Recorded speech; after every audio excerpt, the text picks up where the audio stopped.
Yo guys, welcome to this new lesson in which we're actually going to start to prepare our project.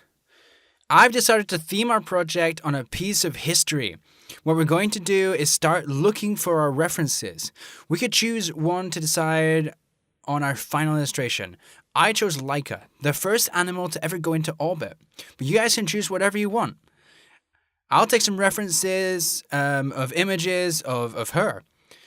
The information that I found sets Laika as a small street pup that, with other dogs, was going to be a pioneer in a Soviet space travel program. The Russians decided to use these animals because their behavior was more reliable in comparison to the chimps that the USA were using. They already worked with these animals before, and they knew that they would get much more beneficial results. They would send out pairs of female dogs because they believed that they showed even better behavior, but Laika was the first animal to actually travel alone. 3 dogs were chosen for the launch of Sputnik 2, Albina, Muha, and Laika. The first was crossed out because they wanted her at the base. It wasn't her first flight and they wanted her with them. Muja was crossed out because of a small deformity in her legs, and Laika was just perfect.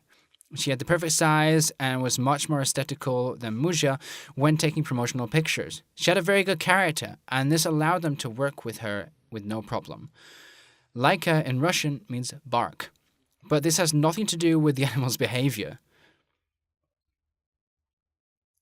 The terrible truth is that the Russians knew that it was a rush project and that the ship would not be coming back. Laika would never come back to Earth.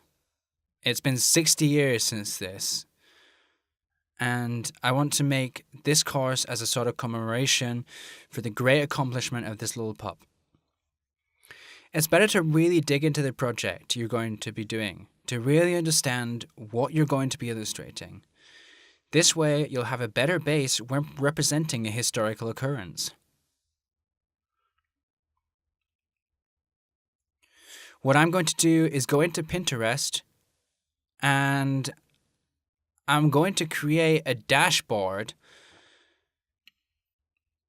where we're going to be saving our styles and images that we like the most. Whether we like them for the aesthetic or for the composition or for simply because of the colors, I don't know. In my case, I'm attracted by the idea of creating something with a Russian propagandistic style. So it's going to be vertical. There's not going to be many colors, but it will be relatable to this old propagandistic style. I'm going to look for other illustrations of the other styles that I have shown you to draw inspiration from other sources. We're going to be looking for flat, comic, cartoon. As you can see, there's quite a few representations of our furry friend. The surprising thing is that although she was the first dog to go into orbit, she wasn't as important to the Russians as the first one to come back alive.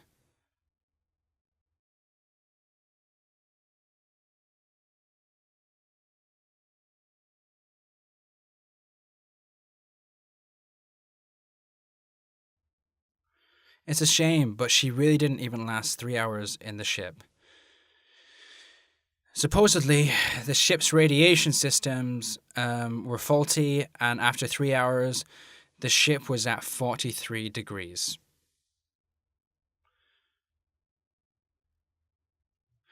I'll keep taking references for the tones and composition, and maybe as a kind of visual situation to get an idea of what we can put in our drawing.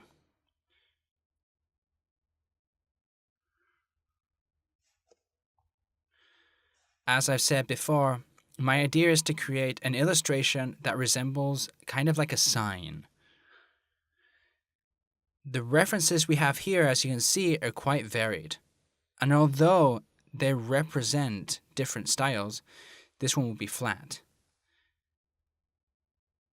They can give us a lot of richness when representing a graphic image.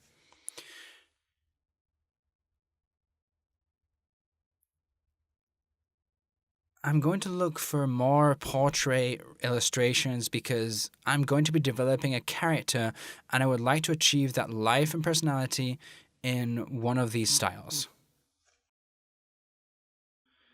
When searching for cartoons, I liked this image here with this old woman with great big eyes that come to life. I'm going to try adding vectors to our search parameter. This is the type of stroke we're looking for.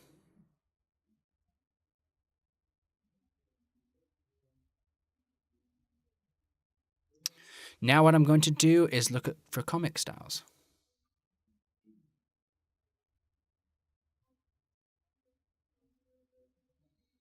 It's always good to not close in on one style, and we only have to search in Pinterest. It's a very large source of free information that we can use with no problem at all.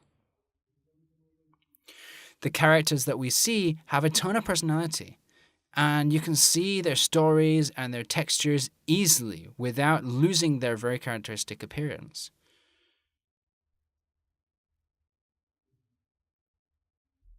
There's not much left to say about searching for references. We only have to be guided by whatever it is that we want to do. Next, we're going to try and search for a color palette. So I'll see you guys in the next lesson. See you guys later. Bye. Goodbye.